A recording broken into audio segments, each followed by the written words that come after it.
Think about moments when you wanted to give 100% effort on some pursuit. Health goal, income goal, doesn't matter.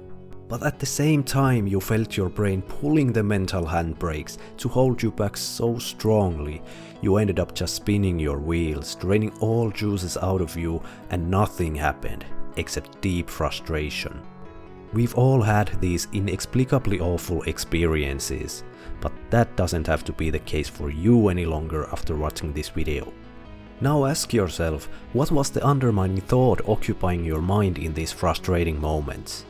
9 out of 10 times the answer boils down to this classic: I don't feel like it. What is happening between your ears? You crave the outcome, you more or less know what you should do to get it, yet there's still that intangible something that hinders you from pulling the trigger and just going for it. Here's what it is. Realize it or not, but there is no shortage of urges warming inside your head all the time. Your brain is like a calculator, subconsciously analyzing the pain to benefit ratio to prioritize these urges. Which of them will most likely bring you a maximum benefit with minimal pain? This ratio is determined mainly by neurochemistry. In short, to maximize the release of feel-good neurochemicals like dopamine and to avoid the release of stress chemicals like cortisol. The activities that yield grandiose outcomes also require a great deal of effort, discomfort, and delayed gratification. So they score pretty low on the what your brain feels like doing next priority list. Despite the low score, these activities are not automatically out of reach. However, choosing to go for them requires a lot of willpower, which lives in your prefrontal cortex. On the other hand, the high-scoring activities that get you immediate gratification with non-existent effort take no willpower whatsoever to act upon. So your brain labels them as the tested and proven to work methods to effortless fulfillment. Therefore, these kinds of activities are formed into habits extremely easily.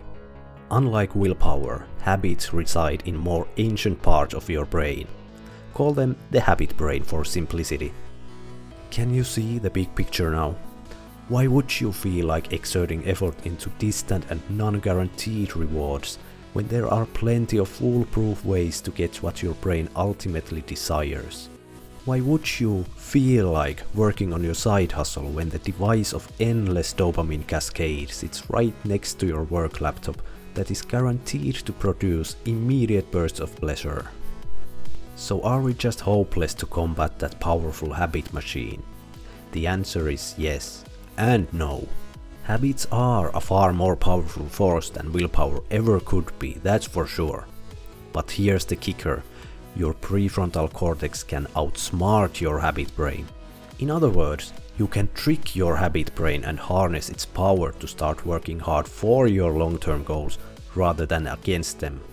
Obviously, it's going to take some time to nail it down, but considering the choice between investing that time or not is ridiculously obvious as well.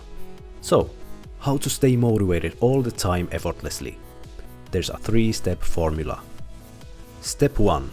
Discard willpower. I put it bluntly, willpower is garbage. Why? It's not a reliable force to get you anywhere near your biggest goals. Willpower is like a muscle, it gets depleted over usage, and you're using it all the time already. Heck, you're probably using it right now, subconsciously considering whether you should watch the remaining minutes of this video or click to watch something else. The solution? Design your environment so that you don't need the willpower to do the necessary hard work to progress towards your long-term goal. That's done by ruthlessly eliminating the distractions from your environment. What are the top items on that urge priority list of your brain?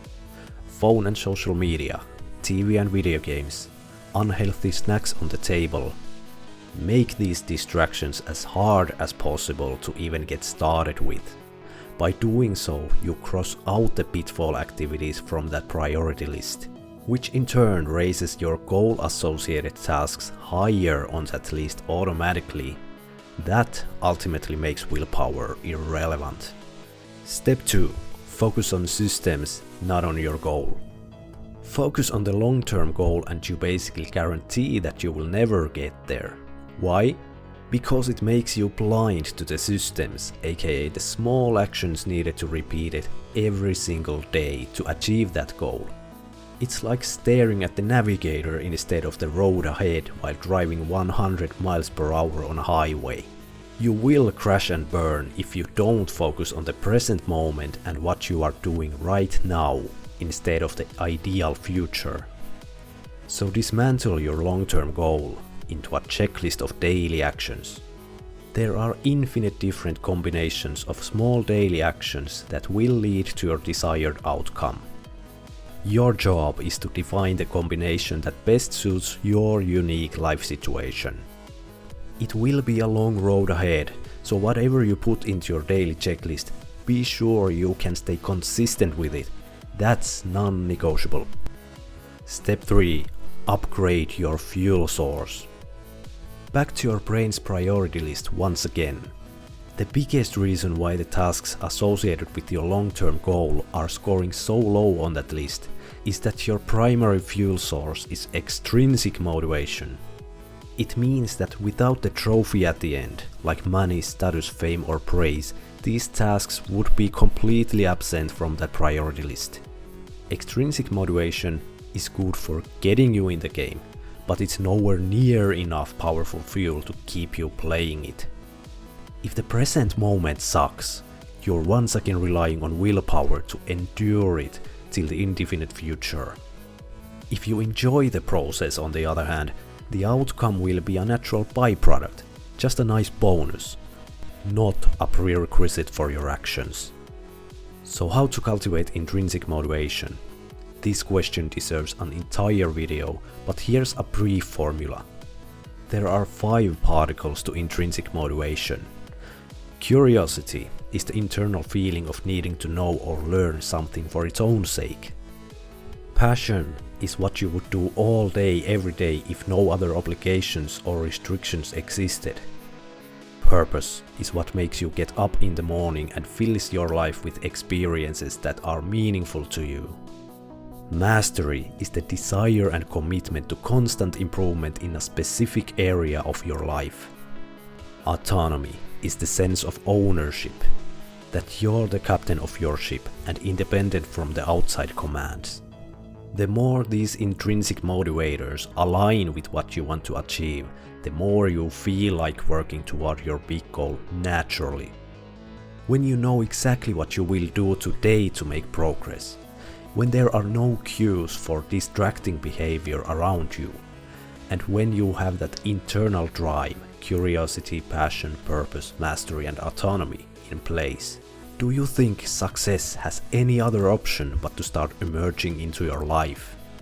You have turned yourself into an endless motivation machine, and I don't feel like it thoughts are only an echo of the past.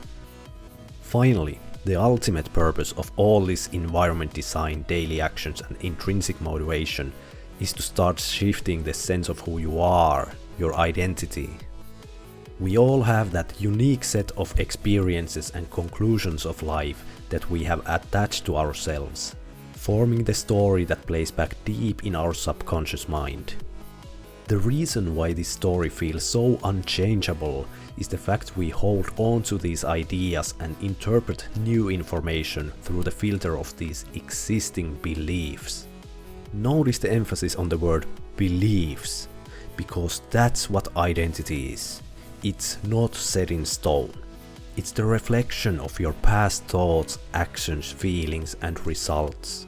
To change your identity, you need to start to change your current thoughts and actions, because those are directly in your control at any given moment. Being deliberate and persistent about changing them will make the change for your feelings, results and ultimately your entire identity inevitable. So think and act like the person you need to become starting right now to transform into that person.